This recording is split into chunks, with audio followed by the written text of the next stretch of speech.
What is up, you guys? Welcome back to my channel here on YouTube. If you don't know me, my name is Sonia. Welcome, and I like luxury beauty, and one of the brands that I do like to focus on my channel is Lisa Eldridge. Lisa Eldridge recently came out with a new elevated glow, which is called Pink Moon, and I'm demoing it today. And I'm including some swatches next to Charlotte Tilbury Hollywood Flawless Filter and the Auric Glow Lust. I don't want to make this video too long because it's not really necessary to make it this long. So let's just get into the video. This is what the component comes into. It's a classic Lisa Eldridge box with the Lisa Eldridge logo. The component has a net weight of 13 milliliters, 0.43 fluid ounces. It's made in Italy and has a 12-month shelf life. And it comes in this beautiful glass bottle. It looks very similar to her lip glosses, but it has that same gold lid and it has glass packaging just like her foundation. You can twist open the lid, and when you twist it open, you'll find a very large applicator, a doe foot. Let's swatch the product. Pink Moon is a beautiful, very light pink color. It leans a little cool, and when you spread it out, there's this really beautiful sheen. There is a little bit of coverage, as you can tell, but it looks very natural in the swatch. I'm first going to apply it to the high points of my cheeks, like a normal highlighter. Then I'm going to move on towards my nose area and maybe do my inner corners as well. Since it's a large applicator, I'm going to start with 2 dots and then blend it out. I'm going to start blending it out with my finger. Use my foundation brush. I think I applied a little bit too much.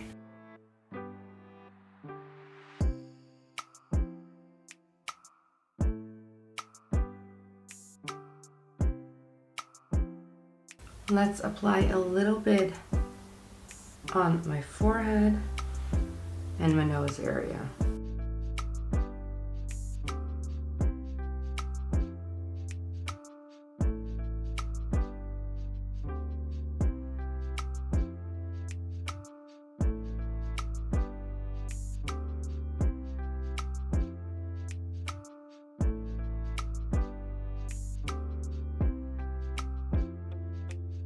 A little bit on the chin. And you know what? Just for kicks, put some in my inner corner and brow bone. This is the final look.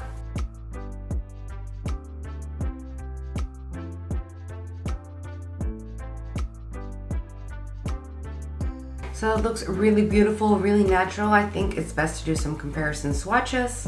So first you get Rare Beauty Mesmerize, then you'll get Pink Moon, then you'll have the Auric Selenite, and finally the Charlotte Tilbury Hollywood Flawless Filter in 3.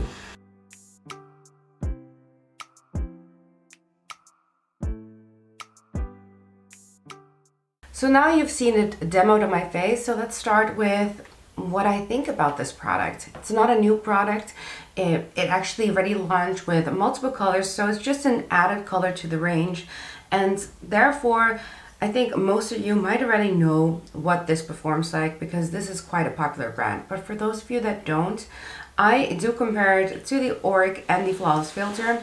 I decided to include the Rare Beauty highlighter as well, and that's just to ground the shade, so you have a shade that looks a little bit more like Pink Moon, because the colors that I usually gravitate towards are very warm toned, or usually very champagne toned or yellow toned, and that's just because I'm kind of a yellow toned girl.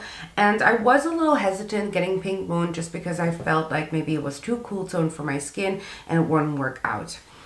Clearly, at least in my opinion, I was wrong. I think it looks really beautiful, and I think it looks very natural. So when I look at my face, it looks like a healthy glow. It doesn't look like there's any shimmer in this. So it just looks like a sheen, healthy glow, kind of the highlighters that I'm currently looking at. And if you are a fan of Hollywood Flawless Filter by Charlotte Tilbury or a fan of Auric, then you're probably going to be a fan of this one. And since I'm a fan of both, I know I'm going to get some good use out of it, and I'm actually quite happy that I decided to get a new color, because getting the same color in all of these formulas is kind of unnecessary in my opinion. Now let's talk about formulation and consistency. The Auric one is by far the most coverage and the thickest. It actually feels a little heavy on the face, and now it's getting a little warmer. I kind of feel like I feel it on the face. I like to mix it in with my foundation, and I love mixing it in with a matte foundation such as the Lisa Eldridge Seamless Skin Foundation. Auric is great for mixing it in or maybe using it as a primer for a matte foundation. But I don't like to use the Auric one as a highlighter. I think it's a little bit too thick and a little bit too much coverage. Then when we get to the Hollywood Flawless Filter, I think the Hollywood Flawless Filter is the most known one out of the three, and it is a very nice coverage. There is a little bit of coverage, but it shears out really well. I think it's the most sheer out of all three that I swatched.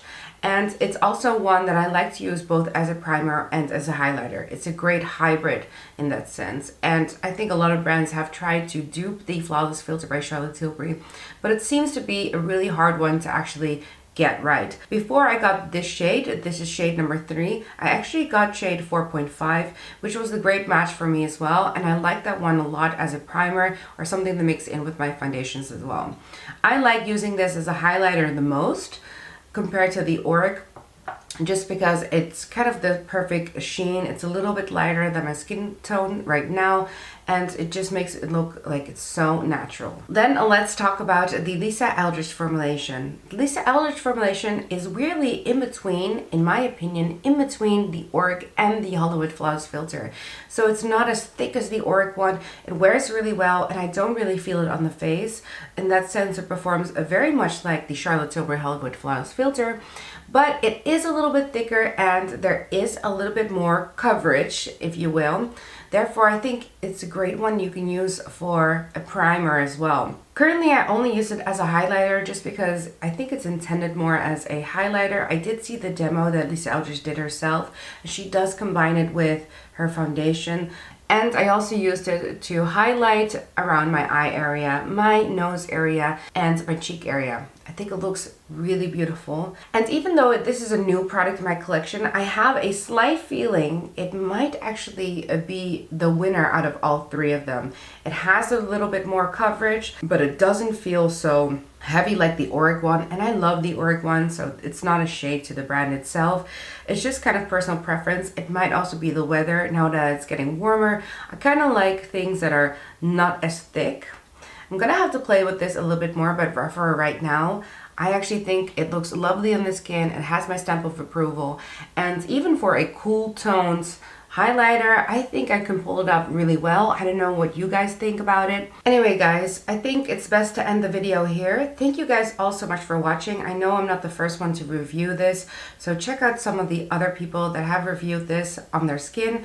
For anyone that wants to know, I'm currently wearing the Lisa Eldridge foundation in number 15. It is my summer shade, and it's a smidgen too dark for me at the moment, but the moment I get a little bit more sun, it's going to be perfect for me. I don't have a second shade of the Lisa Eldridge foundation, but just in case you were my shade buddy or shade neighbor, I'm probably more of a 13 right now, and I like my foundations to be warm toned. Please make sure to look at my playlist. I have a Lisa Eldridge playlist on my channel just because I like reviewing Lisa Eldridge products. It's quite of a short playlist just because Lisa Eldridge isn't a brand that constantly launches every season. There's a few times that Lisa Eldridge comes out with products, and therefore I'm reviewing the products only when they come out. If you have any questions regarding the elevated glow that's on my face, please make sure to comment down below.